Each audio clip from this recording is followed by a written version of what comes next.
j'ai consacré un dossier, un dossier entier au Black Lives Matter pour le site Strategica. Donc vos lecteurs peuvent aller le trouver sur ce site, donc strategica.fr. Donc dans ce dossier, je retrace un peu l'historique du mouvement qui au départ est apparu il y a quelques années sous la forme ce qu'on appelle maintenant un hashtag sur les réseaux sociaux. En fait, ce serait un mot dièse en bon français, c'est-à-dire un peu une sorte de mot d'appel un petit peu qui était donc les vies noires comptent, Black Lives Matter en anglais, qui a été lancé par des militantes afro-américaines suite à l'assassinat d'un jeune afro-américain il y a quelques années, et peu avant les émeutes de Ferguson qui avaient eu lieu, si je ne me trompe, entre 2014 et 2015. Suite à cela, ce mouvement s'est structuré et on va dire un peu spontané qu'il était, est devenu une vraie mouvance organisée avec des succursales, même dans différents pays à l'international. Et en fait, je me suis penché sur effectivement l'origine du mouvement, son financement, ses acteurs et son agenda. Quand on voit un peu on est assommé par si on en suit la narration des médias officiels, on va dire, on a la mort récente du George Floyd. Et puis, suite à ça, on aurait donc des soulèvements de population, des manifestations presque voilà, autonomes qui seraient comme ça spontanées, qui auraient surgi du tréfonds de la société civile. Mais si on se penche réellement sur l'historique du mouvement, on se rend compte que donc depuis des années, il existe donc cette mouvance et en se penchant sur les animateurs, et principalement ce sont souvent des femmes, les animatrices en tout cas officielles du mouvement, ce sont toutes donc des Afro-américaines qui ont passé beaucoup de leur carrière politique de leur engagement politique avant Black Lives Matter au sein d'organisations d'extrême gauche très influentes aux États-Unis, dont la FRSO, qui s'appelle Freedom Road Socialist Organization. Voilà, donc je donne le détail un petit peu du trajet des différents animateurs et animatrices du mouvement, et on arrive un petit peu à comprendre un peu mieux ce qui se passe, c'est-à-dire on a une mouvance effectivement communautaire à destination des populations afro-américaines, mais qui est entièrement animée et pilotée par des gens qui ont été formés au sein de l'extrême gauche trotskiste américaine, et qui elle-même est reliée un peu à tout l'extrême gauche à l'international. Et on a ces animatrices, comme je vous disais, qui sont souvent des femmes, qui sont en fait aussi, qui se revendiquent lesbiennes et qui ont dans leur agenda si on veut, tous les mots d'ordre du politiquement correct et principalement ce qu'on appelle maintenant le LGBT, hein. Donc tout l'agenda homosexualiste mondialiste. Ce qui est tout de même assez étrange pour des mouvements à destination, enfin si c'était des mouvements spontanés de la communauté afro-américaine, on sait que les gens d'origine africaine sont parmi les moins compatibles, on va dire, avec l'agenda homosexualiste. Et donc on voit au travers de cette mouvance une tentative aussi d'encadrer le discours de ces communautés-là et de le formater à l'agenda LGBT globaliste. Alors pourquoi globaliste? Parce que si on se penche sur le financement donc de ces associations d'extrême gauche qui encadrent elles-mêmes le Black Lives Matter et les principaux animateurs, on se rend compte que ces organisations d'extrême gauche qui encadrent le mouvement Black Lives Matter sont elles-mêmes largement financées par les associations, les associations et les financiers globalistes, comme celle de George Soros, qui a par exemple financé tout un ensemble d'associations proches de ce Freedom Road Socialist Organization à hauteur de 33 millions de dollars. Ça, c'était pour 2000, autour de 2015-2016. Donc maintenant, on est à beaucoup plus. Il y a aussi un fonds à destination pour aider le Black Lives Matter qui a été fondé par plusieurs grosses structures de philanthropie américaine, en tout cas situées aux États-Unis, dont la Fondation Ford, et aussi une organisation qui est peu connue, mais qui finance beaucoup d'initiatives de ce type-là, qui est la Borealis Philanthropy Foundation, association qui est aussi reliée en fait au parti démocrate. Donc en fait, si on regarde bien ce qui se passe, c'est ça qui est intéressant aussi de voir, c'est que par exemple, on voit on a vu des événements très violents. On a vu aussi dans certaines villes américaines l'extrême gauche qui a installé ce qu'ils appellent des zones autonomes temporaires, c'est-à-dire vraiment des zones occupées par les militants et autogérées, dans le principe un peu ce qu'on voit quand il y a les mouvements universitaires en France. Souvent, c'est-à-dire ils occupent une université et puis ils l'autogèrent, comme ils disent. Ça, étendu à l'échelle de centres-villes entiers, c'est quelque chose qui n'aurait pas été possible si une partie des élus et de l'appareil du Parti démocrate américain ne soutenait pas ouvertement ce qui se passe et finalement n'était pas relié lui-même au courant de l'extrême gauche globaliste américaine. Et c'est effectivement ce qui s'est passé, c'est ce que je montre aussi dans l'étude, au fur et à mesure des années, une aile, on va dire l'aile la plus radicale, la plus trotskiste, a pris un peu le dessus dans beaucoup de villes, dans beaucoup d'antennes du Parti démocratique américain, Parti démocrate américain, dans beaucoup de villes. Ce qui est intéressant, c'est de comprendre ça. C'est-à-dire que ces événements ne sont pas des soulèvements juste spontanés, mais quelque chose qui a été préparé en amont de longue date par des financements et par une structuration politique. C'est les jeunes femmes qui ont lancé le mot d'ordre au départ Black Lives Matter toutes seules ne seraient pas arrivées à faire quelque chose de ce type-là si derrière il n'y avait pas le soutien, comme je vous dis, à la fois la structure, l'organisation structurelle des organisations type trotskiste et derrière la finance globaliste. Alors pourquoi la finance globaliste et pourquoi une partie du Parti démocrate soutient cette mouvance? C'est évidemment pour faire tomber Donald Trump, ou en tout cas pour lui saboter sa fin de mandat et pour faire penser à l'électorat américain que finalement reconduire Donald Trump, ce serait voter pour le chaos. Parce que finalement, le bilan de Donald Trump était globalement positif avant le confinement suite au Covid-19. L'économie, enfin le politique de nationalisme économique de Donald Trump commençait à avoir ses résultats. Notamment, aux États-Unis, nous depuis la France, on perçoit mal ça, mais il y a des zones entières qui sont complètement sinistrées économiquement. Et surtout, le plus paradoxal, c'est que le chômage au sein des populations afro-américaines n'a jamais été aussi bas dans l'histoire récente des États-Unis que sous Donald Trump. Donc on a quelque chose finalement d'assez cynique, puisqu'on a des gens qui prétendent se tenir à la vie des Noirs, comme dit le slogan, mais qui finalement instrumentent cette colère-là contre leur adversaire politique. Moi, l'analyse... pardon, oui. Mais cette instrumentalisation n'est pas récente, puisque vous la faites remonter à 2010-2012, donc avant Trump. Et quel est le but final de cette... est-ce que c'est de créer un désordre dans la société, ou est-ce qu'il y a d'autres buts? Déjà, le but, c'est d'avoir une armée de réserve, si on veut. C'est-à-dire, dans toute société, il y a des injustices et finalement des catégories qui sont laissées pour compte.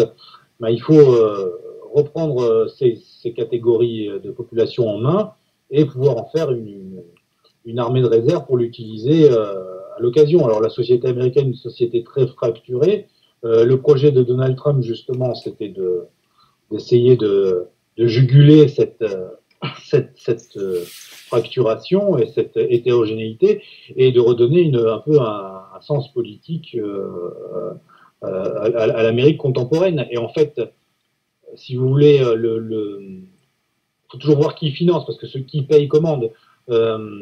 Ceux qui financent ces mouvances-là, donc les Soros, toutes ces grandes fondations philanthropiques ou pseudo-philanthropiques liées au Parti démocrate, ont en fait une vision qui pour elles, qui est globaliste. D'ailleurs, pour eux, les États-Unis ne sont qu'une étape, donc sont une marche vers, comme ce qu'ils font en Union européenne, qu'une marche vers une gouvernance globale. Donc le projet de Trump de finalement construire une forme de nationalisme économique où l'Amérique pourrait devenir plus auto-centrée est quelque chose qui dérange leurs intérêts, leurs intérêts de classe en fait, hein, parce que finalement ce sont aussi des gens dont le pouvoir est lié à l'économie financiarisée. Et l'électorat de Trump, ce sont les classes moyennes, paupérisées, et qui voient en fait justement, dont l'économie est directement attaquée par cette classe financiarisée internationale. Donc en fait, on a finalement un parti démocrate et des mondialistes dont les intérêts sont internationaux, qui sont finalement logiquement alliés avec l'extrême gauche qui elle aussi a un objectif internationaliste. De plus, souvent, les animateurs de cette extrême gauche sont souvent les fils à papa de ces financiers. Donc c'est un petit peu l'aile dure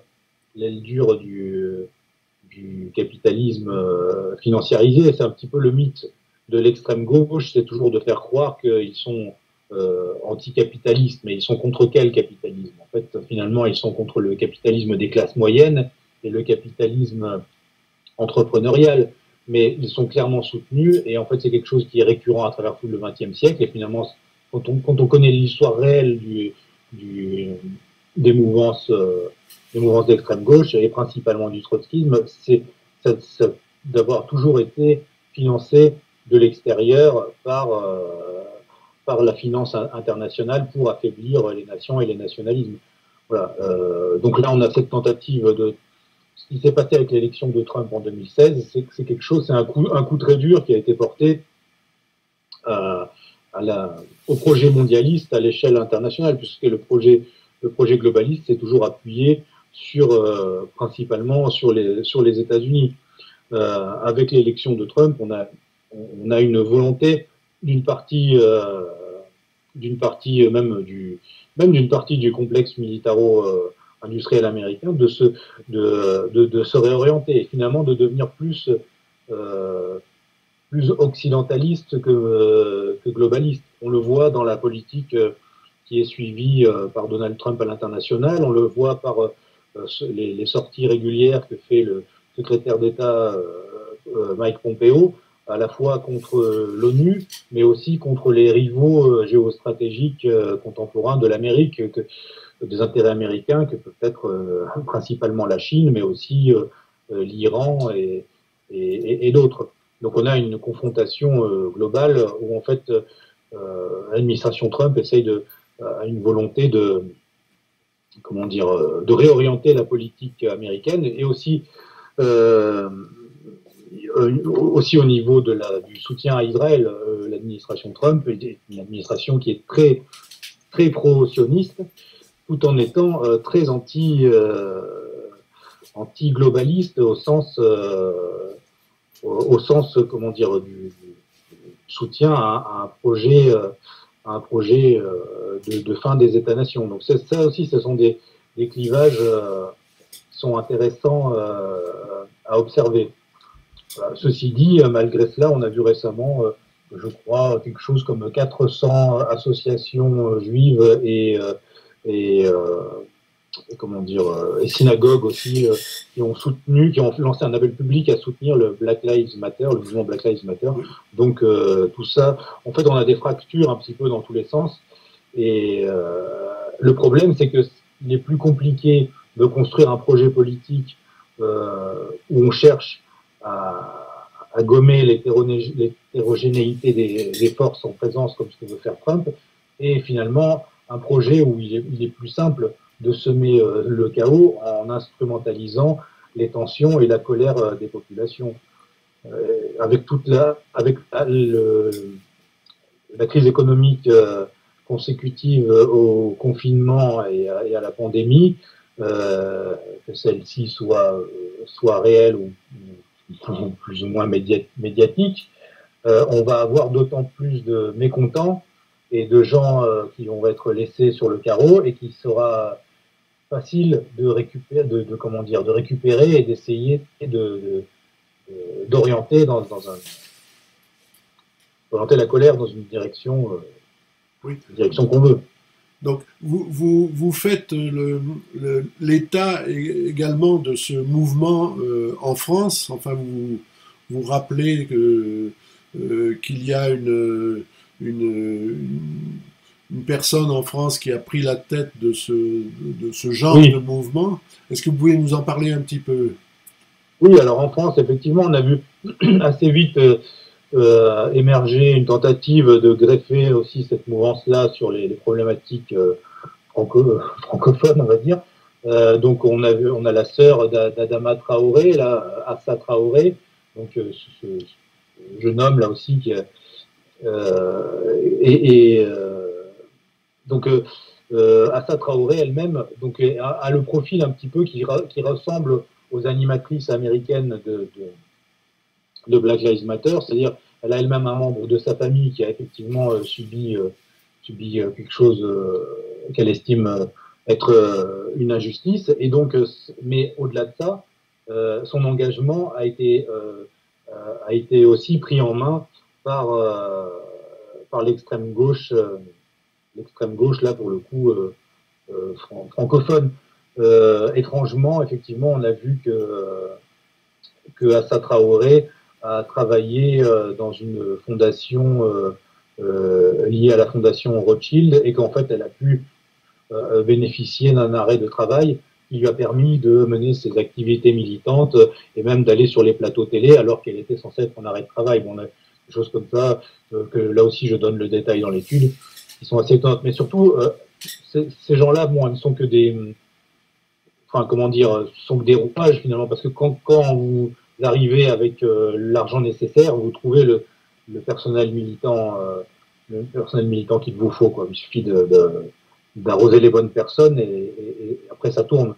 Mais ce qui est important de voir, c'est quel est l'objectif. Alors on a vu que par exemple la version française de Black Lives Matter a tenté de se greffer aux gilets jaunes, par exemple, avec un mot d'ordre clairement anti-patriote, et essayer de communautariser les revendications et de gauchiser les revendications des gilets jaunes. Voilà, donc l'objectif, c'est un peu toujours le même, c'est du moment qu'on a le système, le système globaliste qui crée des injustices, va essayer de canaliser les secteurs de population qui vont rentrer en révolte ou en sédition contre ces injustices.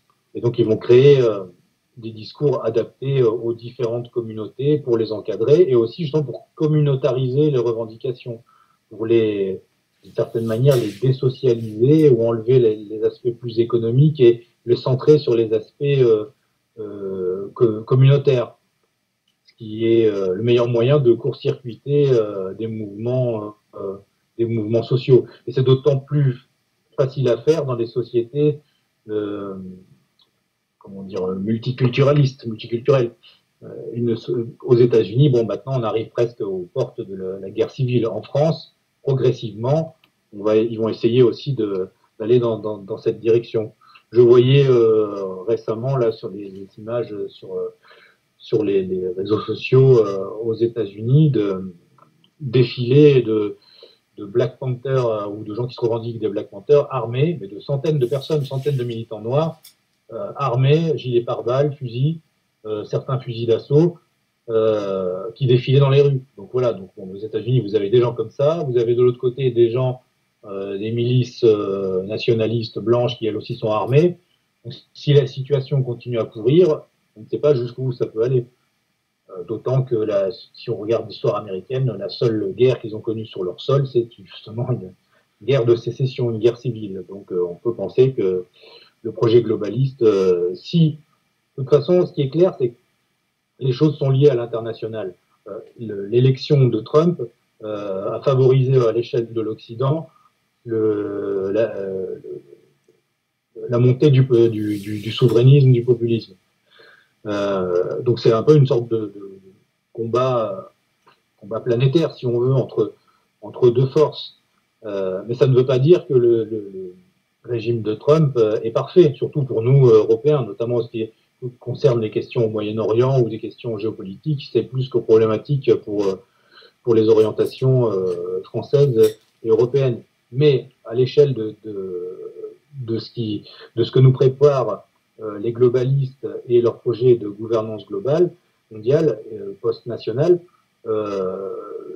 comment dire, la réélection de Trump est une chose qui ne pourra que aller dans notre sens, car cela affaiblira encore toujours plus l'agenda globaliste. Mais pour les globalistes, il est hors de question que Trump repasse en novembre prochain. Puis moi, pour revenir à l'échelle française, comme je vous disais, on a vu là aussi récemment là, les affrontements intercommunautaires entre Maghrébins et Tchétchènes. En fait, l'État français se délitant, justement sous la pression de la montée du mondialisme politique. Partant de là, la violence se répand dans la société et les mafias s'emparent de sections toujours plus importantes du territoire. Donc effectivement, on est aussi en France qu'au début de possibles instrumentalisations de ces questions. Mais surtout, on voit la séquence. On a eu le confinement sanitaire qui finalement a détruit une partie de l'économie réelle, et de l'économie des classes moyennes, et de l'économie qui est le carburant du populisme, et autant aux États-Unis qu'en Europe. Le mouvement suivant, c'est maintenant de manipuler les passions communautaires et le spectre d'affrontements intercommunautaires. Voilà, c'est toujours simple, hein, c'est diviser pour régner. Donc un pouvoir qui n'est plus légitime, qui sait qu'il y aura de toute façon des revendications sociales fortes, d'autant plus avec le nombre de chômeurs qui va augmenter suite justement aux pertes d'emplois consécutives au confinement sanitaire. Donc on n'a pas fini de voir des instruments d'intelligence. Ce qu'il faudrait vraiment que les gens comprennent, c'est notamment finalement la mouvance des personnes qui se sont engagées dans les gilets jaunes, ou ces gens-là comprennent que voilà, on n'est qu'au début de manipulation de ce type-là, mais on n'aura pas le choix que de construire un mouvement social et politique pour nous défendre des attaques des classes supérieures globalistes qui veulent en fait tout simplement détruire les sociétés, qui les attaquent par tous les vecteurs possibles. Ça, c'est justement ce que j'ai développé plutôt dans mon livre, c'est-à-dire les différents vecteurs qu'emploient les mondialistes pour déconstruire les sociétés occidentales. Puisque pour eux, l'Occident, au niveau géopolitique, n'est qu'une étape vers un État mondial. Oui, donc parlez-nous un peu de votre livre, puisque il est en réimpression, m'a-t-on dit. Oui, c'est ça. Oui. Donc, il va sortir. Alors, ça s'appelle Soros. Soros, c'est la société ouverte, métapolitique du globalisme. Donc, deuxième édition aux éditions Culture et Racines. Devrait sortir prochainement, alors soit courant de l'été, soit à la rentrée. Justement, là aussi, l'éditeur a été retardé par tout ce qui est consécutif au confinement. Donc voilà, donc dans ce livre qui est sorti, la première édition est sortie en 2018. Celle-ci est une édition augmentée, mise à jour, avec une partie supplémentaire aussi consacrée à la France. Donc dans ce livre, je partais de George Soros, qui est qui est l'un finalement de ces milliardaires globalistes les plus influents. Et en fait, je décrivais à la fois sa biographie, ses influences idéologiques, son parcours personnel et professionnel, et son parcours politique et son idéologie politique. Et en fait, la manière dont il a accumulé des fortunes et la manière dont il use de sa fortune au service d'un agenda politique qui est de pure essence globaliste. Voilà. Et donc, et ensuite, ce que je montre, c'est aussi, bon, c'est un point d'entrée en fait dans ce monde de l'hyperclasse mondialiste, globaliste, qui a un projet politique très concret, parce qu'en fait, on a souvent l'accusation, moi c'est ce que je répète régulièrement, mais souvent on parle de théorie du complot, mais il n'y a pas ce n'est pas une théorie, et il n'y a même pas vraiment il n'y a pas de complot au sens, en fait, ces gens-là ont un projet, ils ne s'en cachent même pas. Simplement, il est effectivement brouillé aux yeux de la population, mais si on peut recouper l'historique de ce projet, et on voit qu'en fait, leur projet est clair, hein, c'est la démolition contrôlée des sociétés, leur reconfiguration, leur transformation progressive par étapes, par paliers, hein, comme dit Soros en s'inspirant de Karl Popper qui parlait de ça, d'une ingénierie sociale par palier, parce que je parle beaucoup de ça, d'ingénierie sociale dans le livre, et pour transformer la société et les amener en fait à une forme de gouvernance mondiale post-nationale. Il ne faut pas se leurrer, c'est que même ce qui se passe actuellement avec la pandémie et ses suites, comment dire, la société là est actuellement figée peut-être, mais pas pour tout le monde. Donc leur projet va continuer. Et là en fait on est que dans une étape de cette guerre qui est faite aux populations pour arriver à cette gouvernance globale. Et ce qui doit disparaître, ce sont les États souverains. Les États ne doivent plus être que des courroies de transmission d'une gouvernance qui sera située ailleurs que dans les États. Alors on est déjà un peu dans cette configuration-là, mais malgré tout, les États continuent de garder trop de prérogatives pour les globalistes, et surtout, maintenant, les États, certains se crispent et veulent récupérer des prérogatives, et c'est pour ça qu'on a maintenant cette confrontation, et notamment aux États-Unis, confrontation qui est quand même assez inédite, hein, puisqu'on a quand même depuis tout le XXe siècle, depuis après Première Guerre mondiale, les États-Unis ont été l'avant-garde du libéralisme globaliste. Et bien là, la machine s'est grippée, et en fait, sous la pression du globalisme, de ce globalisme, aux États-Unis eux-mêmes, on a vu finalement des forces conservatrices se lever et vouloir finalement réorienter la politique internationale vers des intérêts qui soient plus ceux des États-Unis. Voilà, donc qui ne sont pas d'ailleurs, comme je disais tout à l'heure, même dans le cas de l'administration Trump, qui ne sont pas immédiatement les nôtres, mais qui peuvent, mais cette confrontation entre cet occidentalisme trumpien et ce mondialisme sorosien, bon ben clairement les coups que donne Trump à ce globalisme, bon, ben, vont dans notre sens. Oui. Mais c'est pour ça qu'ils vont tout faire pour semer le chaos d'ici. Ils ont tout tenté depuis le début, depuis l'élection de Trump et avant, pour l'empêcher d'exercer un mandat correctement. Ça n'a pas réussi. Donc maintenant, ils peuvent passer en mode. C'est tout l'intérêt d'avoir sous la main depuis des années ce type de mouvement-là, de les avoir alimentés, de les avoir financés. On se rend compte aussi des choses qu'on n'imagine pas trop, mais par exemple oui, effectivement, la prégnance de cette extrême gauche américaine, l'importance. On a même un paradoxe, c'est que finalement, on se rend compte que peut-être que si une forme le communisme est en train de renaître, il peut renaître plus aux États-Unis. Ce sera un communisme 2.0, un communisme à l'ère d'Internet, mais parce que c'est ça le projet finalement globaliste. Ils vont profiter de ce qui se passe pour passer un palier et pour essayer d'amener leur vision de la société qui est post-nationale. Et qui est aussi qui est aussi une forme de dictature écologiste, qui inclut tout un panel de choses, dictature sanitaire, vaccination de masse pour les populations. Oui, d'accord. On en passe et des meilleurs. Oui, voilà, oui, des choses que vos lecteurs connaissent bien. Bien, ben écoutez, merci beaucoup pour cette mise au point très intéressante sur ce qui se passe à l'heure actuelle aux États-Unis et puis qui nous menace aussi en Europe.